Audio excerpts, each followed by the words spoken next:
We were promised goals, weren't we, between Borussia Dortmund and PSG, but for a while, there were none. In fact, up to the 69th minute, but then the game just exploded into life. Haaland, on his Champions League debut for Borussia Dortmund, would make it 1-0. PSG quickly equalised. Nice assist from Mbappe would find Neymar, but then Erling Haaland would score the winner.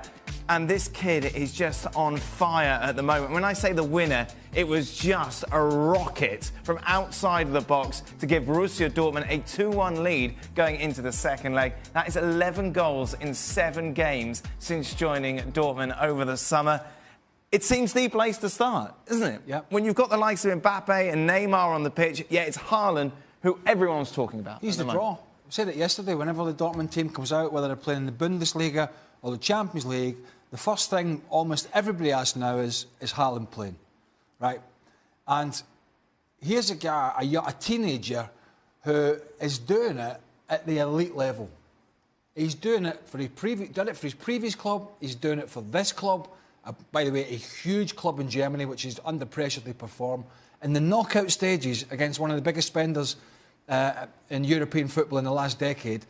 And he just doesn't seem fazed. I mean, there are little parts of his game that he knows himself when he said it, I need to work on. Sometimes his first touch, or he just needs to slow down a little bit. But in general, for somebody of his age, he has just been immense. The first goal, when it went in and he scored it, we were like, everything is just falling for him at the moment because the ball kind of spun around, fell into his path, and he scores. That second one was world class. Yeah, no, he had a lot to do. He had a defender in front of him, and the pace that he hit the ball with very little backlift.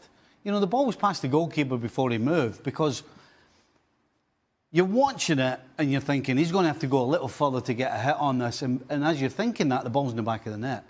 That's a talent. That's God-given. And this guy has got talent. And the other thing I love, and there was 2 things that happened. The way this guy plays, he plays like a 19-year-old. He plays like a guy who just wants to go out and score goals. He's smiling all over the shop. And he's running around everywhere. And he's running around. And then I'm looking at Mbappe. We know what Neymar's all about.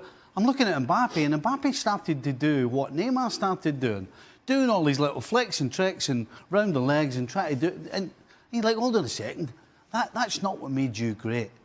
What made you great is what this guy Haaland's doing right now. So I hope Haaland just sticks to what he does now, enjoys his game, and just sticks the ball in the back of the net. Do you know what?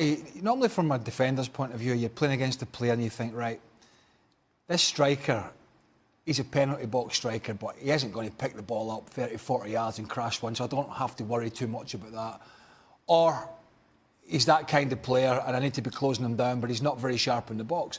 This boy, I say boy, this boy does both sides of the game, plus the fact that normally you're playing against a player who's maybe quick, or you're playing against a player who's maybe not as mobile, but is physical. He's got it all. I mean, he's got the physicality of the old-fashioned number 9, but he's got the speed of a striker who plays off the big guy. And we saw that in the one that he went through on goal in the second half. His touch just got a little bit away from him, and it looked, for all the will in the world, that the goalkeeper was going to get there at least a yard or 2 in front of him. And he still managed to get there and get his left toe in and almost tempt the goalkeeper into giving a penalty kick away. An immense performance from a young man who is, by the way, only going to get better. How strong is this guy going to be? And when I say that, you might not remember, Dan, there used to be a guy called Niall Quinn, and he came on the scene as a 19-year-old, and he was a big, skinny, gangly guy. And when you hit him, you know, you could feel his bones. Right. I'll tell you what, about 12 months, 18 months later, I remember hitting him. I'll tell you what, I nearly broke my foot. This is what's going to happen to Haaland. He's only going to get quicker, stronger, and faster. I mean, it's scary to think how big and strong this guy will be. Gab, this is why we love it, and this is why we love watching this sport, because when you see someone like this come from not nowhere but have so much expectation around him, and then he lives up to it, it's what it's all about. I mean, you corrected yourself there when you said nowhere. With all due respect, if you go back 12 months, Haaland was 18 years old, but, you know, there were other 18-year-olds that we were talking about. He was not one of them. You know, he just arrived at Salzburg, was coming off the bench, picking his spots. There's no question that, look, all the big clubs have known who he is for a very long time, and he's been plugged into all the networks. But it did seem that he'd somehow slightly gone off the radar, and certainly the general public didn't know who he was. And now they know. The beast is risen. It's absolutely terrifying what he does. And I think the one thing, and I'm sure Borussia Dortmund sports science people and Haaland himself and his dad will all be looking at this, is going to be his physical development as he continues. What kind of a player is he going to be? I mean, you want him to get stronger, but you want him to maintain his pace. You know, sometimes it can be a bit of a zero-sum game. How do you manage that when you've got such a phenomenal athlete above all else? Let's tip our cap to Borussia Dortmund here. It's, out with what the result might be in another to have that at such a young age is exactly why he's got that move initially. Then the equaliser. It was Neymar. I don't think they deserved it, in your view, at this point in the game, did they? No, they didn't, no. And to be fair, it was one time this back three that they just lost a bit of shape. And Zagadou, who I thought was tremendous as well, just watch him here. He just slips. He just slips there. Almost has to get across, and Neymar's got to tap him. But other than that, they defended brilliantly. And somehow Neymar, he had a poor game, but he came up with a huge away goal for PSG. I think that was an example, Owen, as well, of why probably Neymar and Mbappe kept dropping so deep all game. Because they felt that there wasn't anybody else in that midfield that could do that. And the minute Mbappe does drop deep and he gets the run on somebody, things happen, as they tend to do when he's running at people. It didn't happen enough, but Neymar got the goal. And at this point, you're thinking, oh, he's got away with one here, Thomas Tuchel. Yeah, but then Haaland stepped forward again. Well, I'll tell you what. What a strike. First of all, Gio Reyna, 17-year-old young man, comes on. Huge sub from Lucien Favre. He comes on. He's the one that takes the ball on the half-turn in the middle of the pitch and plays in Haaland. By the way, front three at the end for Dortmund, born in Leeds, Sunderland and London. Look at that take for a 17-year-old. It's beautiful. It really is. And the weight of that pass for Haaland and that finish, wow. That is just... Dale, 10 goals in 7 games. It's off the 11 charts. goals as well in 7 games for Dortmund. No, honestly, the numbers are just ridiculous. Fantasy numbers, they really are. That strike is so clean. It's just how he hits it. It's just, there's no follow-through.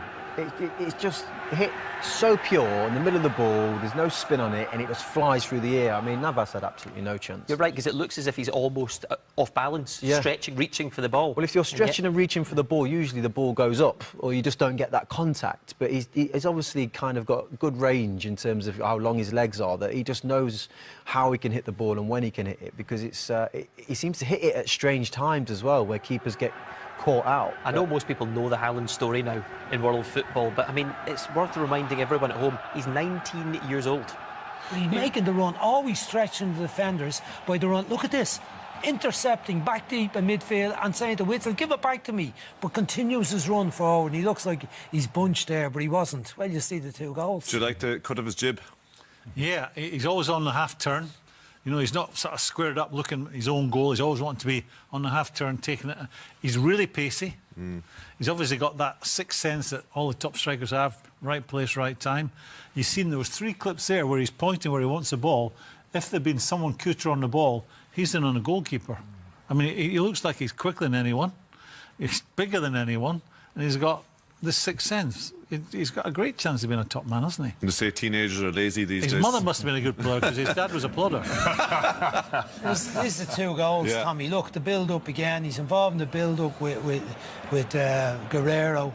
When it comes in there, Guerrero's shot. Awareness. We saw goals like that, Niall, when we were looking at him before the match. This is a better goal, Tommy. Time, look at the build-up here. Beautiful. This is the young lad, Reyna, 17-year-old. Throw him into the Champions League match. What a better finish. That ball... His dad wasn't a plodder. He played at me at Sunderland. Claudio Reyna was a great player. I'd just like to add a little bit to Haaland. I don't think I've seen a 6'4" powerhouse with such mobility since I saw Ruud Gullit play. He's the last 6'4". Thought you were going to say since yourself. No, definitely not me. Definitely not me. But I just can't, like, at such a young age, the goals, everything is so easy for him. But his movement, his grace, he's an athlete. Do we know, can he head the ball as well? Not bad. Yeah, Well, we showed last show before the game. He got headers. Yeah. He'd want, I suppose, it's the size of him. He didn't have much one cross tonight, but in the game he flicked a few. Look, we don't know the whole machinations behind the scenes with what happened with United and the talk that he could have gone there. Did he choose Dortmund? Was United not appealing to him? Easier introduction. Oh, my God. Easier introduction to. It's a step.